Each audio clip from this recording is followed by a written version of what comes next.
there, Charlie. Let's see the golden ticket. 'Cause I've got a golden ticket. I've got a golden ticket. I've got a golden chance to make my way. And with a golden ticket, it's a golden day. You promised I'd have it the very first day! Mike, the country wants to hear from you. The world is waiting, Mike. Can't you shut up? I'm busy. 'Cause I've got a golden ticket. Violet. Pull it, Mother.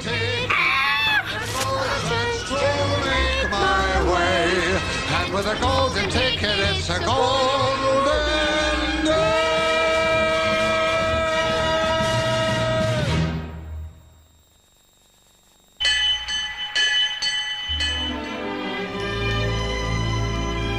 Willy Wonka and the Chocolate Factory is a film good enough to eat. Starring Gene Wilder as the weirdly wonderful Candyman, it's a psychedelic fairy tale that has captured the hearts of 3 generations and become one of the world's most popular films. The name crops up, you know, would I have seen you in anything? Willy Wonka and the Chocolate Factory. People go mad. It runs the gamut from, oh yeah, I think I saw it a long time ago, to, oh my God, not that film. I was really surprised as they told me I was hanging around in every video store on a poster.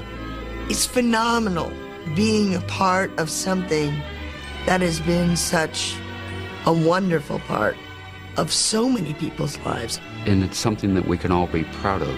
And what we created on stage was magical, was very special.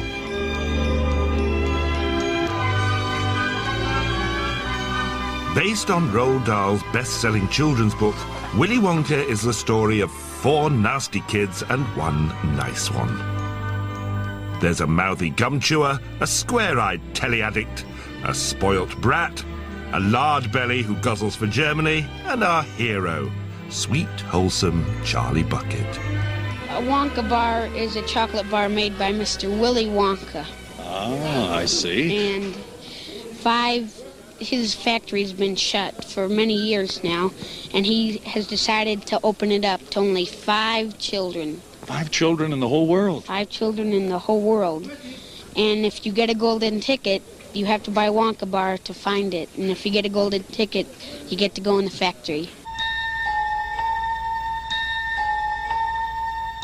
Charlie Bucket. Well, well, Charlie Bucket. I read all about you in the papers. I'm so happy for you. Charlie Bucket and Peter Ostrum, in many ways, I guess they're similar. Charlie was very honest, eager but not pushy, confident yet very humble. And Charlie made good choices. I'm Bricusse Salt. My dear Veruca, what a pleasure. And how pretty you look in that lovely mink coat. I've got 3 others at home. Veruca Salt has got to be the, probably the definitive material girl. She's the original, I want it now girl. Spoilt, daddy's little rich girl, gets everything she wants. You're a rotten mean father. You never give me anything I want. And I won't go to school till I have it. The irony is that, Veruca Salt was very rich and we were not very well off at all.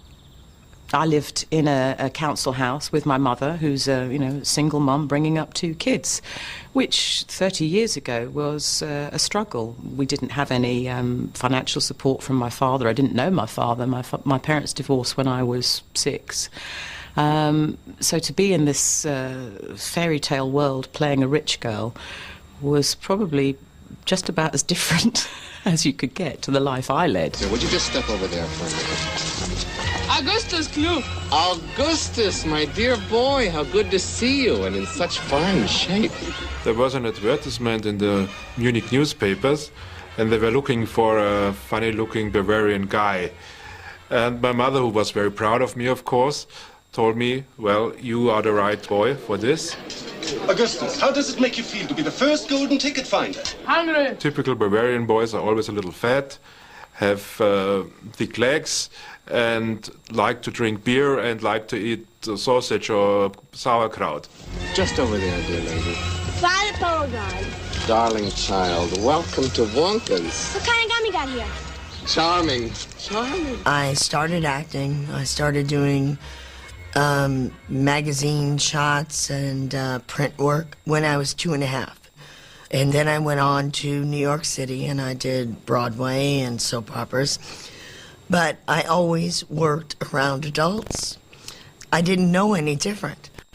But I did miss being in a school environment with kids my own age and whatnot. So when I had the opportunity to get this role, to where I could actually be with kids my own age, that was the bomb. I thought that was great. So I was very, very, very excited to get the role. I'm Mike TV.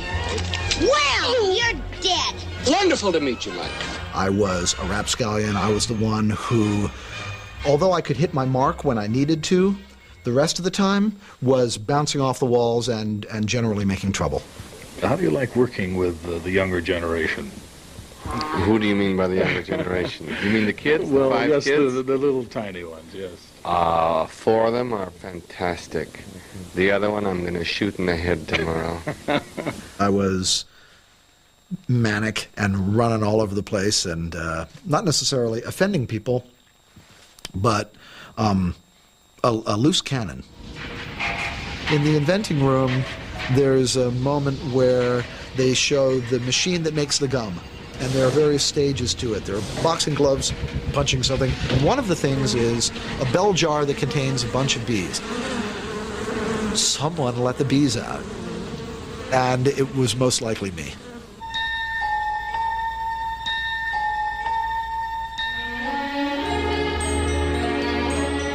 In Hollywood terms, the $2.8 million budget for Wonka was barely enough to cover the chocolate bills, so the producers had a sticky problem: where to do the filming. America was too expensive on 2/8, so we went to Europe. In those days, it was cheaper to shoot there. We went to Munich, and the reason I liked it was all the exterior locations had to be shot in a place where you didn't know where you were. I didn't want to shoot in New York or London. I wanted you to be in a Never Never Land, and about 87 people in the world have been to Munich. What's the way of knowing which direction we are going? 33 years on, the 5 children who starred in Willy Wonka have landed another golden ticket. They're going back to where it all happened for the very first time. And where better to start than the gates of Willy Wonka's magical chocolate factory, or as it's known locally, the Munich Gasworks. The first day's filming that we ever did was the exteriors of the factory when we were all arriving, going into Mr. Wonka's factory. We had 250, 300 supporting artists, lots of people. We were here filming in September. September it was. Because it was not this cold. No, it wasn't. No. Green leaves were on the tree. Was, yeah, right. This is it. Watergate. Oh, really? Look how short the path was. So, Michael, what did you do to it? We blow everything up and made it new, modern city,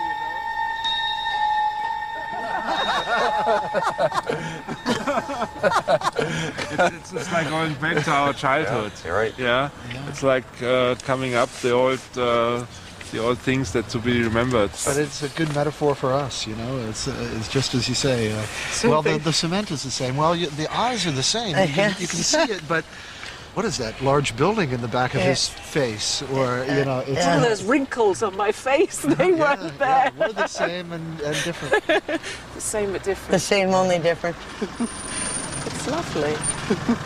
We were here for, for a few days, and we had lunch in the canteen here. There's the canteen, and I had my mink coat. And then we went for lunch, and I put the mink coat on the back of the chair and left it. And went back for filming. Where's your mink coat? Mind you, I don't think it would fit many people, would it? So it was, but they found it, luckily. Where's Mr. Wonka? We're waiting.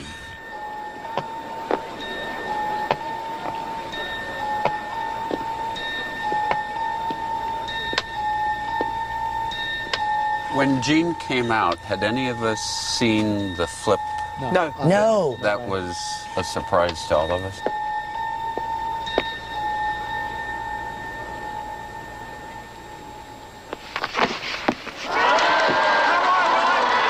Jean and I thought very carefully about the entrance of Wonka. What we wanted was to fool the audience, and so that they would know from then on they have to be very uneasy about whatever this man does. There was a dark side to Willy Wonka, and it made him much more compelling than your average fairy tale magician.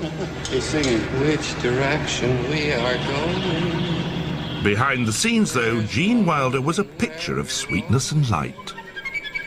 Working with Gene Wilder was one of the nicest things about the film.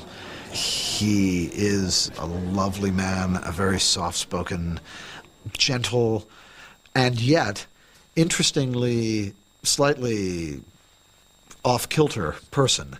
Let me in, I'm starving. Now, don't get overexcited. Don't lose your head, Augustus. We wouldn't want anyone to lose that. There was always one child crawling all over him. It's my turn to sit on his lap. It's my turn to sit next to him. And he would tell us jokes and tell us stories. And he never, ever got cross and never, ever said, you know, give me a moment. Overjoyed, enraptured, entranced. Are we ready? Yes. Good. In we go.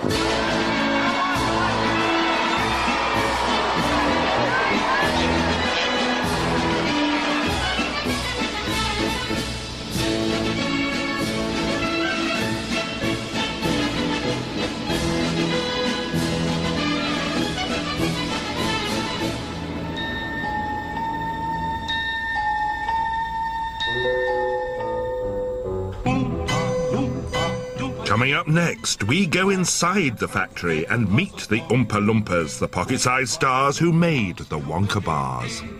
If you are wise, you'll listen to me.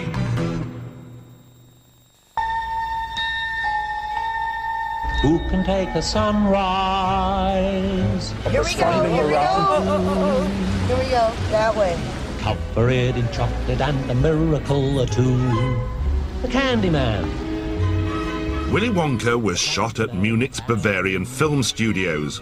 It was here that Liza Minnelli welcomed us to the cabaret, and Steve McQueen rode his motorbike in The Great Escape. It was here, too, that 33 years ago, the 5 Willy Wonka children gathered for the very first time. The first thing I saw when I first arrived, my first day on set was you and Jack were working on that. You were shooting. I've got a golden ticket. Cause I've got a golden ticket. I've got a golden ticket. I've got a golden chance to make my way. We were practicing in one of these buildings back in here. You practiced for that? I did. Long guy. I had a very long. Initially, I had a wonderful part in that, and they kept. You were in 6 musical numbers. And with a golden ticket, it's a golden day. I can't quite remember where my dressing room was. I think mine was on that side. And you? No, I don't have a dressing room at all, because I dressed at home. I live in Munich, half an hour ride away. They didn't give you a dressing room? No. No dressing room? I wear my leather shirts and my jacket at home, come here, just getting some makeup. You got dressed at home and that was it? Really. That's very sad. Ingrid, will you ask Mr. Gloop how much he weighs? Wie viel wiegst du? Ich wieg 72 kilogram. That sounds like half a ton. How much? 72 kilograms. It's 144, about 130 pounds. English pounds. Ask him if he likes chocolate. Magst du Schokolade? Yeah. Very. And you really didn't speak any English at all then. I mean, now your English is so good, and at the time... Thank you. Well, they had a real problem to me. There's a sentence, it's going to cost them a fortune in fudge. I cannot say fudge, I always said fudge. So the guy who told me how to speak it right or pronounce it right in English always told me, fortune in fudge. And I judge, fudge. Any other feelings? Feel sorry for Wonka. It's gonna cost him a fortune in fudge. Mr. Gloop, would you mind saying... Michael did not speak any English, and I really felt for him. I mean, all of us were such a tight-knit group. I mean, we were all living together, and poor Michael, he didn't speak any English, and he was off by himself. And I felt his isolation. One set built at the Bavarian Film Studios for Willy Wonka has passed into cinematic folklore. It was created by a team of Oscar-winning craftsmen and took 3 months to put together. But when they'd finished, it took your breath away.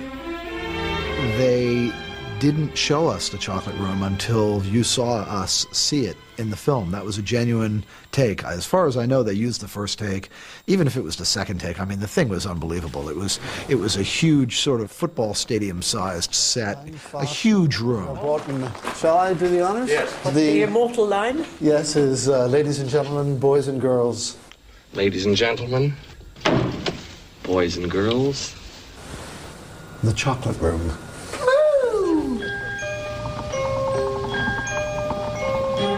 When we first walked in and the doors opened and it was here. It was magical. And it was a real chocolate room. It was. And it was so magical and like a wonderland, and it's still big. It's still huge. It's still big. And this grid didn't come down so low, all the second grid with all the lights. No, we had the entire ceiling because that was part of the beauty of it. So that they could shoot everything. Right, exactly, the height. Take a look and you'll see into your imagination.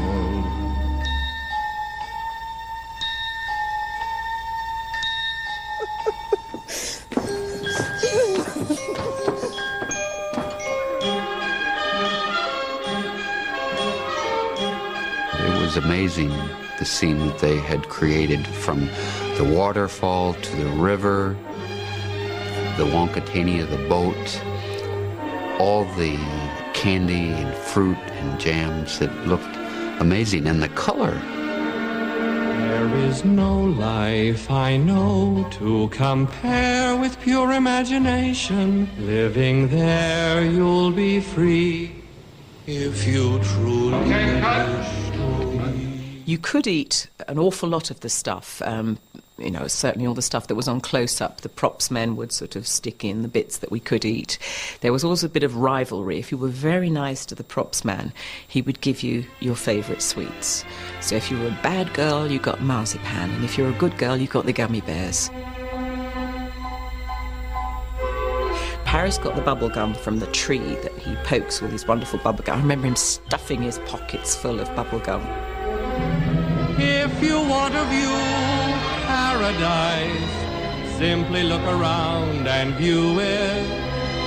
Anything you want to do it. Want to change the world, there's nothing to it.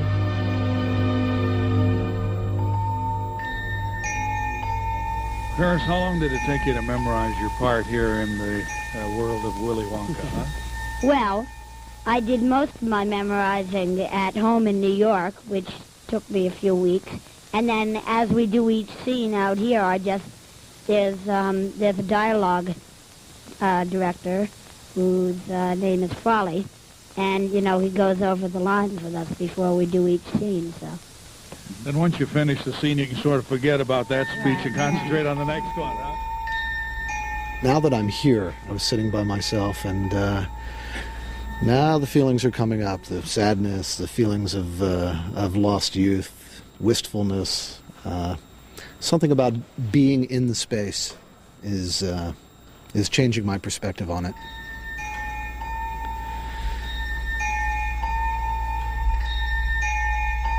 The chocolate room was everything a child could wish for. Unless, of course, you didn't like chocolate. I had to smash open this polystyrene watermelon pumpkin thing. And then they cut, and there was a hollowed-out version filled with chocolate stuff, which I had to put my hand in and scoop and get it all over my face. Apart from the fact you thought, that doesn't look very ladylike or very cool. You know, no, get your hands in there, get it in, stuff it in your face. And I don't like chocolate. And I had to do take after take on that because I didn't look like I was enjoying it, because I wasn't.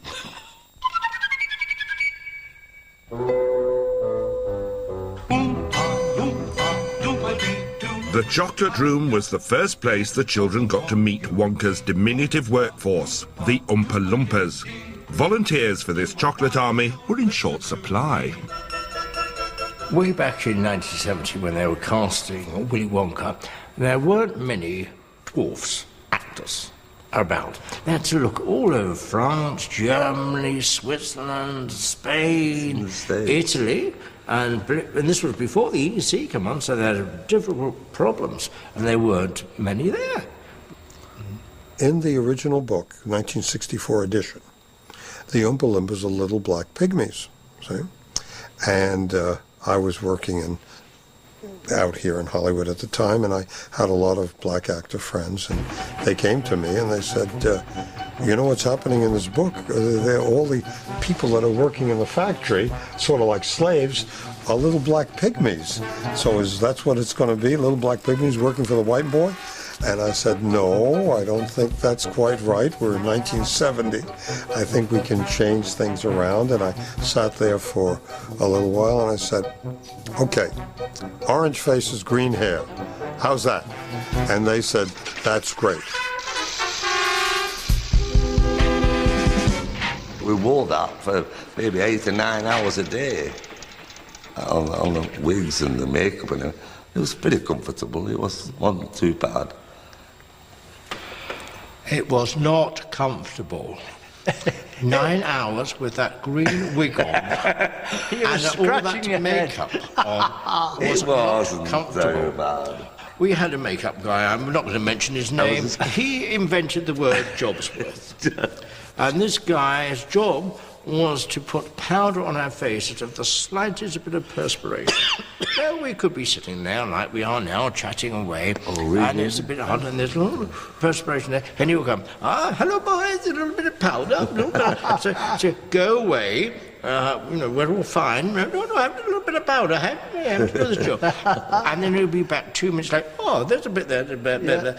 And then by the end of the day, by 6, 7 o'clock, used to scrape this makeup and powder off, literally scrape it off. Comfortable? I thought no, it was not comfortable. What do you think? I didn't think it was comfortable either. I thought it was hot, sweaty, and smelly by the end of the day. Let me do a Klaus. Some nice facial wash. Malcolm, you need a bit more powder. Let me powder. Oh, Malcolm, you need a bit more powder. Let me put it. The Oompa Loompas were all singing, all dancing, but they weren't just pint-sized performing artists. Their songs carried a tough moral message. What do you get when you guzzle down sweets? Eating as much as an elephant eats. What are you at, getting terribly fat? What do you think will come of that? I don't like the look of it. The children might think they're only here for the ginger beer, but it's all a test of character, and the Oompa Loompas cart off the nasty kids one by one. Greedy Gloop is the first to take an early bath. Don't do that! Don't do that! You're contaminating my entire river. Please, I beg you, Augustine! It was very cold. It was a stinking water. Yeah, Mel let me jump in a lot of times, and I was not changing my clothes, so I wet clothes all day, and this was really cold. You know, if you look at the film, you almost look a little blue. It was cold, yeah, it was cold. And the director put me into the water 20 or 30 times. My chocolate! Tasty? Not tasty? Oh, stinky. Stinky? Yeah. Quick, Charlie, here! Quick, Augustus, grab this! What's happening to him? Dive in, save him! Oh, it's too late. Too late? He's had it now. The suction's got him. What's that? Happily, after Michael Ballner was squeezed out of the tubes in the Chocolate River, he didn't end up in Willy Wonka's fudge. He left the Candyman and became a taxman. I'm the taxman. Yeah, I'm the taxman. You're working for After the Willy Wonka film, I had 2 small side roles in German TV productions, and then my father decided, let's do school first. So he cut me off of the filmmaking business. So I was at the high school and the university, and now I'm a tax accountant. Jawohl. Gerne. I'm really happy that I did the movie, and I'm impressed of myself of being in this film. But I think I now lead a very different life. In part 3, find out which of the Wonka kids ended up in hot water for this steamy TV scene.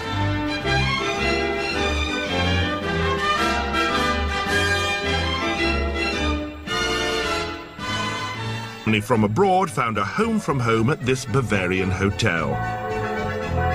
33 years later, it still looks as if it's been carved from icing sugar, and the welcome remains as sweet as ever. Now I live, see the top window, very top, and I had a great view of the Bavarian Alps. I kind of expect us all to be inside and still be 12. It's very, very odd. And just as we turned the corner here, I had one memory, and it's the only sad memory I have, and I hadn't remembered I'd remembered it. And my mother came out to visit me for my birthday with my sister. And she came out by boat and train. It must have taken her about 2 days to get here. And then they went back, and they had to leave on the Sunday evening to get back. And I said goodbye to her at the tram station, and it made me cry all over again. Just there.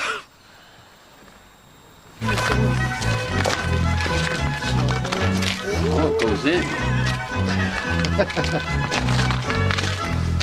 I had never been abroad before, and we checked into the hotel in Munich. I was only 13 and totally American and probably very European naive. And there were 2 toilets in the bathroom. What are these? Well, one was, of course, a bidet, but I didn't know this, so felt a little dumb. The Schloss Hotel has very, very special memories because, apart from the filming, this was where we spent most of our time. With the views of the mountains, the river, and it was the only place we were allowed to sort of run free and do what we like. We had no television. No television. We had nothing to do. You couldn't get English books. When you'd read your English book or your comic or whatever it was, then that was it. Well, you really wanted to be outside.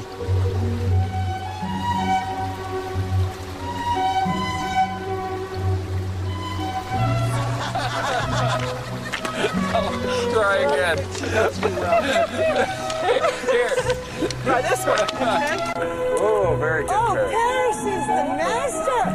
We're the master. When we shot Willy Wonka, I was 11, and the other children were 12 and turning 13.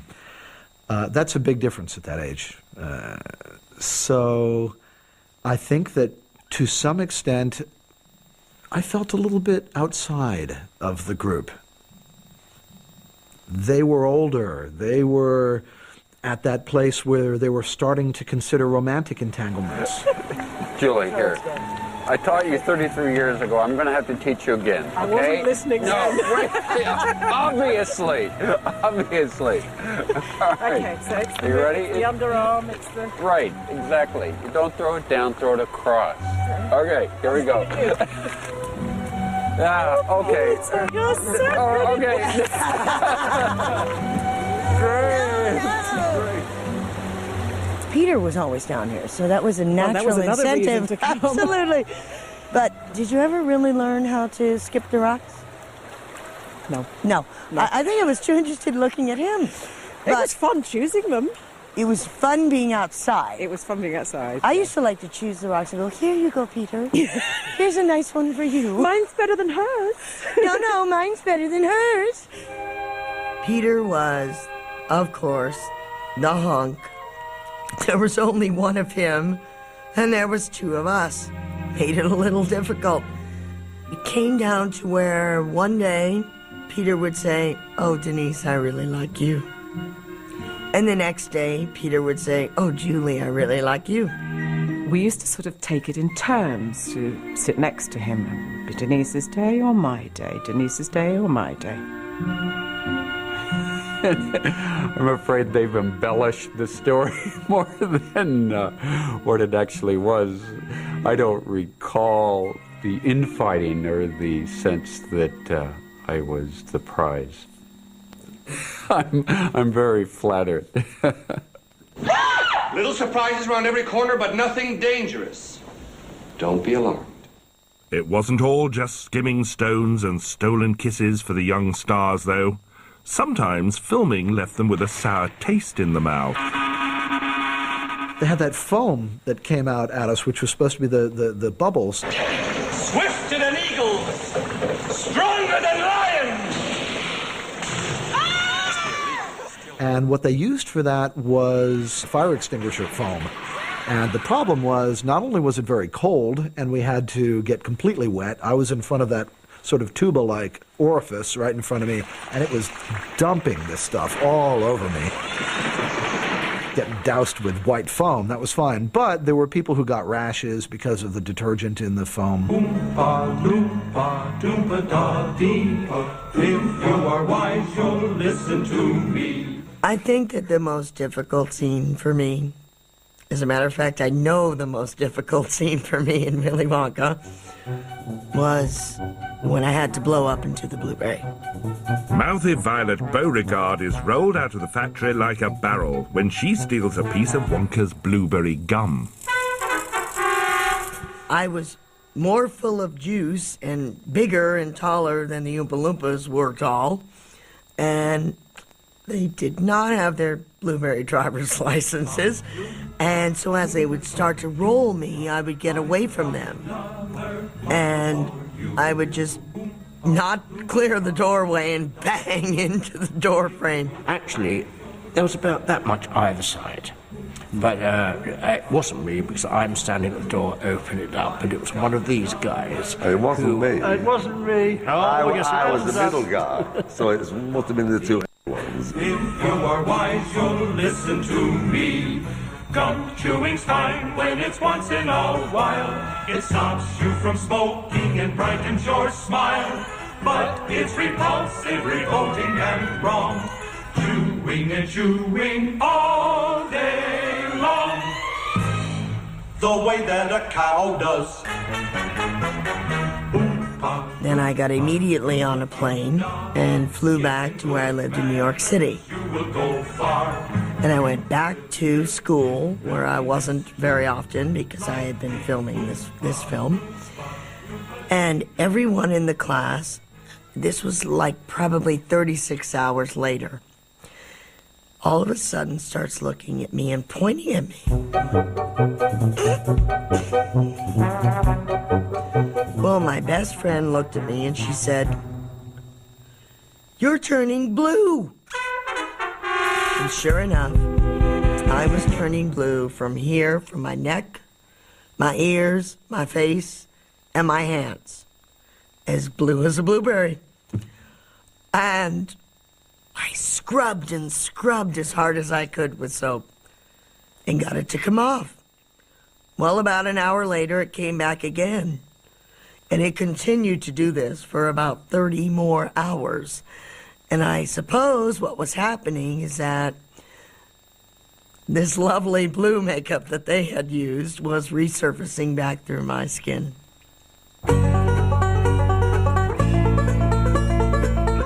Like her blue makeup, Denise Nickerson's acting work eventually faded away. These days, the world's most famous gum-chewing fruit lives in Colorado with her son, Josh. I'm a single mom. I have a wonderful son. He's 13 years old. And I have a wonderful life with him. We're very, very close. Now it's kind of cool to have a mom who was in Willy Wonka. Years ago, he's like, whatever. You know, I show him some of my other stuff. He goes, Mom, you look goofy. But Willy Wonka that's cool to his friends.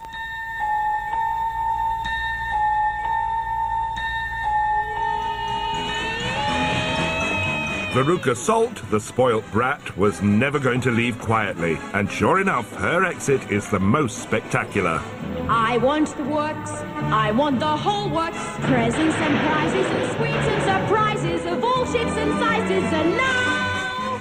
Probably the most dangerous, difficult thing that I had to do was going down the chute.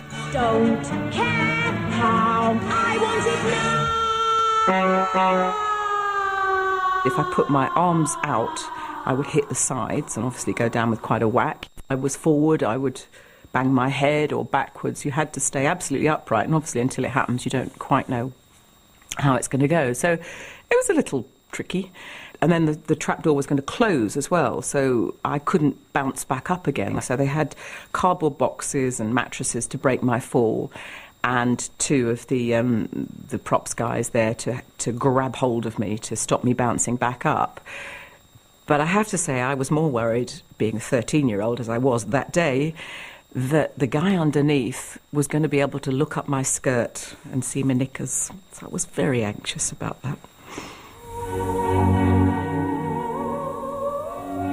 Veruca may have disappeared down the chute, but Julie Dawn Cole's acting career was definitely on the up. About you and me. She knows. What is there to know? Oh, my girl, my dear, dear girl. She's probably most famous for Poldark and her saucy scenes with Christopher Biggins. Yes, tonight. I will be waiting. The part I played in Poldark, Roella, was a very naughty girl, very bad girl. And I believe I was the earliest nude on a Sunday evening. 7:15 on a Sunday after Dad's Army. Pretty hot stuff. Now, I have two children. Barnaby, who's nearly 10. Holly, who's 13. I'm divorced from their father, but very, very happy, and I'm about to get married again. Paul is a fantastic fella. We worked out, as he frequently reminds me, gentleman that he is, that he was born on the day that we shot the chocolate room scene. Had I known, as I skipped down those steps and looked onto the chocolate room, that my future husband was coming into the world at the moment, I might run back through the door.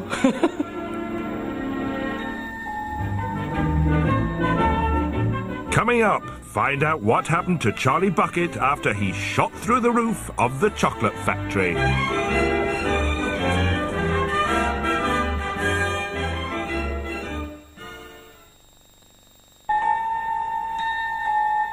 Come with me and you'll be in a world of pure imagination. Take A Wonka museum.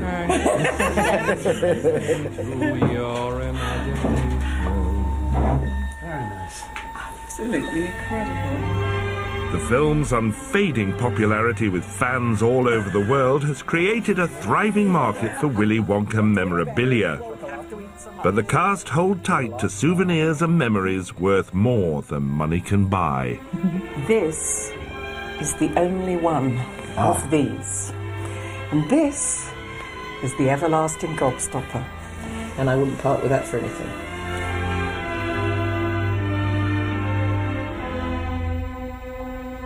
And here, I have the birthday card that you sent to me. Is it perfumed? No, it's not. But it's been under my pillow for 33... No. A picture of mushrooms. How romantic. Yeah. Fungus is the language of love. Style is improved. I've got a golden ticket. I've got a golden chance to make my way. These days, child stars can be millionaires before they're out of short trousers, but the Wonka kids didn't earn much more than chocolate peanuts from their time in the spotlight. People think that we've made a lot of money out of it, and people still say to me, oh, it was on TV, you know, you must be laughing all the way to the bank. I made £600. I got £60 a week for 10 weeks. That was it. Nothing for the video, nothing for the soundtrack, nothing for the DVD, nothing for cable. I'd still have done it. £600 was a lot of money when you're 13. Am I sad about it? I am resentful. Is that the right word? I am. These days, I'm a businessman. Okay, if we're talking about a lot of money that I could have made, certainly others have made a lot of money. So, I don't think sad's the right word. I think that feeling as though I missed out is more the right word. Mike TV is the last of the nasty kids to bite the dust when he gets zapped by Willy Wonka's magical television camera. If you are wise, you'll listen to me. What do you get from a glut of TV? A pain in the neck and an IQ of 3. Why don't you try simply reading a book? Or could you just not bear to look? You'll get no, you'll get no, you'll get no, you'll get no, you'll get no commercials. Can you send other things? Not just chocolate, I mean. Anything you like. What about people? People? I don't really know. Suppose I could? Yes, I'm sure I could. I'm pretty sure I could. But it might have some messy results. Look at me! I'm gonna be the first person in the world to be sent by television! Mike, get away from that thing! Stop, don't, come back. Lights, camera, action! Mike! Where are you? Fittingly, the man who played Mike TV now lives in the screen capital of the universe.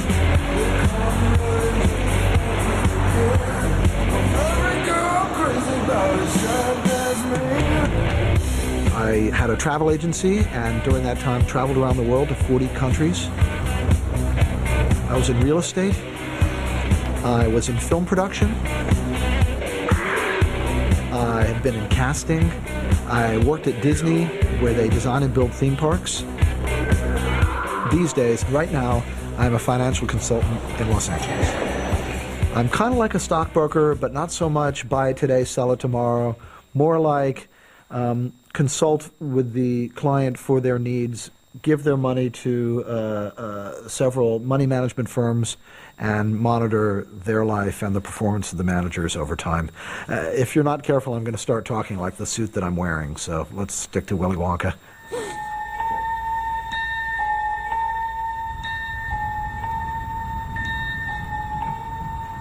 We'll begin. And probably my favorite piece is the original clapstick from the film. Mel Stuart's name is on top.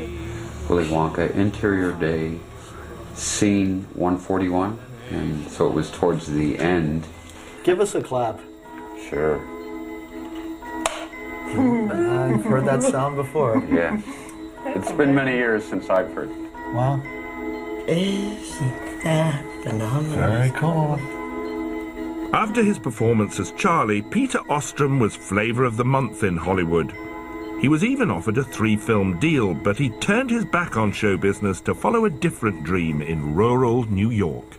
I could have pursued acting. Whether or not I would have been successful, nobody knows. There was a time when I was in high school. I had interviewed for Bricusse on Broadway when Richard Burton was coming back into the role of the psychiatrist.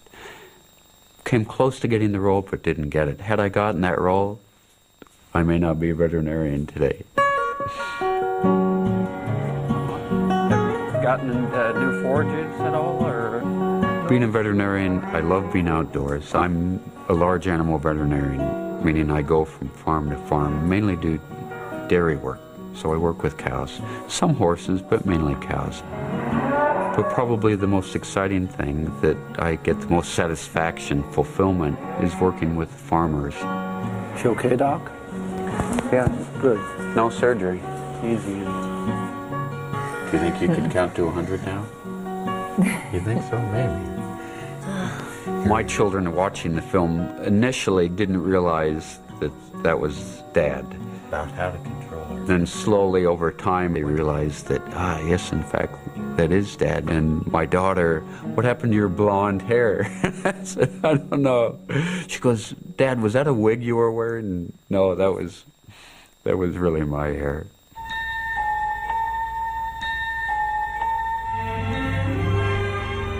When Willy Wonka opened in London, out came the red carpet. When it was released, we were told it was going to have a royal premiere, which was quite exciting, and Princess Margaret was going to be the royal guest, and I was asked to present the bouquet to Princess Margaret. But they would only give us 2 tickets to the premiere, which was obviously going to be for my mother and myself. Well, I had a sister as well, and so she was going to have to come, and my grandmother and whoever else. So my poor mother had to fork out probably all the money that I earned went on paying for the premiere tickets. And then also she wasn't going to be allowed to see me present the bouquet because all the audience have to be in their seats while the royalty are arriving. And I think in the end somebody let her stay. And she said there weren't many petals left on the bouquet because I was shaking.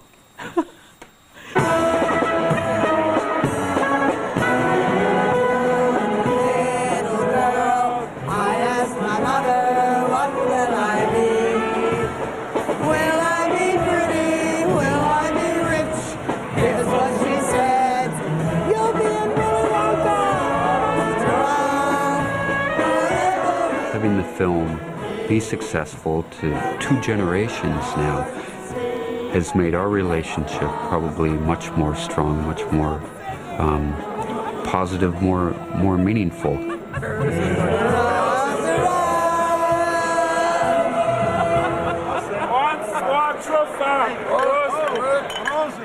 When we made the film, we had no idea of the success years later that it would have. And it's something that we can all be proud of. And what we created was magical, was very special. That's Augustus. This is... they're German. Yeah, German. This is Charlie. Oh my God. Charlie. No, I just did it. I've seen it like 20 times. I love it. Would you like to sit near Charlie? Yeah. I told it to you. They all like Charlie. This is so cool. Can you smile for Charlie? Who can take a sunrise, sprinkle it with dew, cover it in chocolate and a miracle or two? The Candyman. The Candyman can. Of course, being with the fellow kids together, it's coming back. It's kind of coming back your childhood. You all have the same impression. Everybody has a different angle of view of what's going on 33 years ago, but you all share the same feeling and the same past.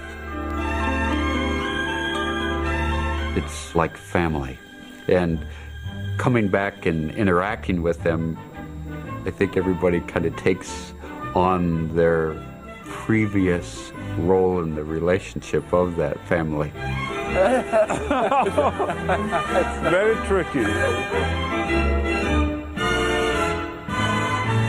You know, they say you can never go back in life. And I now have to disagree. Because I have gone back. And I've been able to be in the same places that I was when I was 13 years old. And it's almost made me feel like I'm still 13 years old. Get you. Great. I feel very fortunate to have been in the film and to have worked with the people that I worked with on the film, and particularly the other kids. Kids, I say with quotes. Because we're not kids anymore, but somehow we always will be.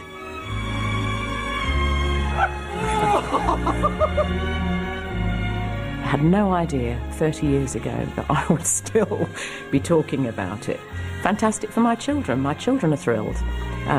My daughter, Holly, said to me, it's really weird, you know, when you're dead, well, you won't be, because you'll still be here. And that's fantastic. There it goes. At the end of the film, honest Charlie Bucket is the only child left, and he wins the entire chocolate factory. He celebrates his success by heading for the stars with Willy in a great glass elevator. But Charlie, don't forget what happened to the man who suddenly got everything he always wanted. What happened? He lived happily ever after. Charlie did, and I think Peter Ostrum did too. Having a profession that he loves, having a family that he loves, and having wonderful memories.